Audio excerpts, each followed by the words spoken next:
So ito nga pala guys, punla natin ng bok choy. Kung makikita nyo, konti na lang. Kasi kinuha ko na nga po yung iba at transplant ko na. Yung mga medyo malalaki or kahit hindi pa kalakihan ay transplant ko na nga po. Kasi nga, kinakain na nga siya, minumukbang na siya ng worm. So, gusto ko pa sanang palapad-lapa rin yung kanyang mga dahon, katulad nung ganung kalapad o sa mga pechay. Kaso, minumukbang na nga siya ng worm. Tapos yung iba dito, transplant ko, ewan ko ba naman anong naisip ko kanina, bakit ganung oras ako nag-transplant. Ayun, nasunog ng ng araw kasi nga, sa tindi ba naman ng sikat ng araw. Tanggalin ko na lang kasi hindi na rin siya gaganda. So, yun nga guys, konti na nga lang yung mga nandito na natira. At kahit nga ganito lang kalalaki, transplant ko na at minukmukbang na nga siya. O diba, paulit-ulit ako. Minumukbang. Sayang naman 'di ba yung effort natin magpunla kung mumukbangin lang talaga siya ng mga worm. Pero mukhang sinisisi ko lang itong galing na laban sa marihin ko, pero talagang uuurin siya guys kasi yan, yung mga punla natin yan, ang dami na rin na mukbang ng uu dyan. Pero guys yan ay ayun katulad dun, ayun. 'Di ba?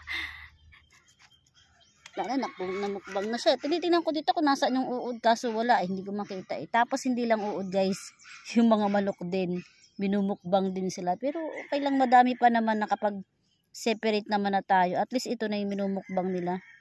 Yan, at dito ay marami pa naman. Mukhang ito worm talaga ang tumira dito kasi may mga tira-tira oh. Hindi ko makita-kita kung nasaan yun, ang galing magtago. Ayun oh, yun. Oh, ayan.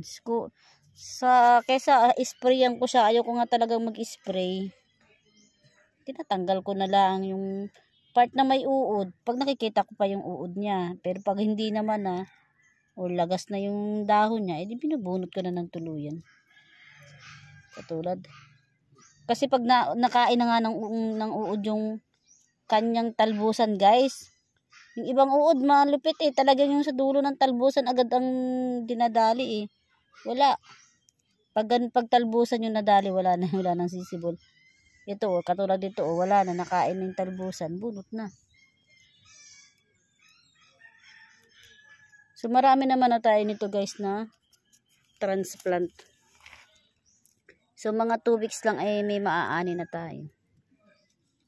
Sana, hopefully, gumanda, lumaki ang mga dahon niya kahit hindi ini-spray ng insecticide. Huwag sana siyang masyadong uurin.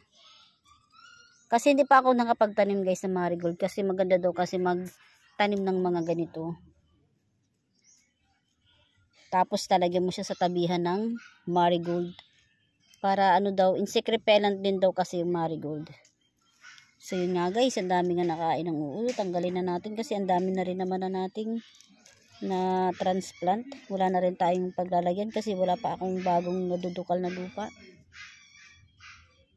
Kahapon wala pa to. Bunutin na natin kasi aayusin din na rin natin yung tanim niya.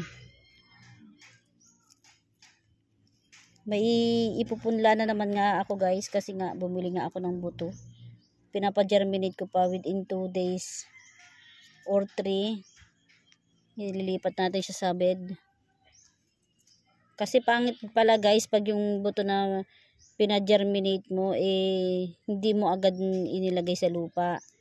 Nagiging parang bituka ng manok yung mga ugat nila. So dapat pala pag nakita mo na lumabas na yung ugat niya, ilagay mo na siya agad dun sa pagsisibulan nila.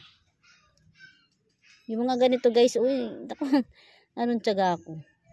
Talagang kahit ganyang sira-sira na yung iba, iniiwan ko pa, lalaki pa rin naman yung dahon. Tsaka para kainin na rin siya ng manok. Kung hindi man tao ang kakain, hindi manok.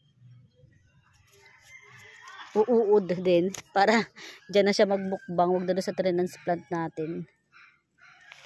Magaling talaga guys yung yung uod. Hindi mo talaga na siya makikita kung nasaan.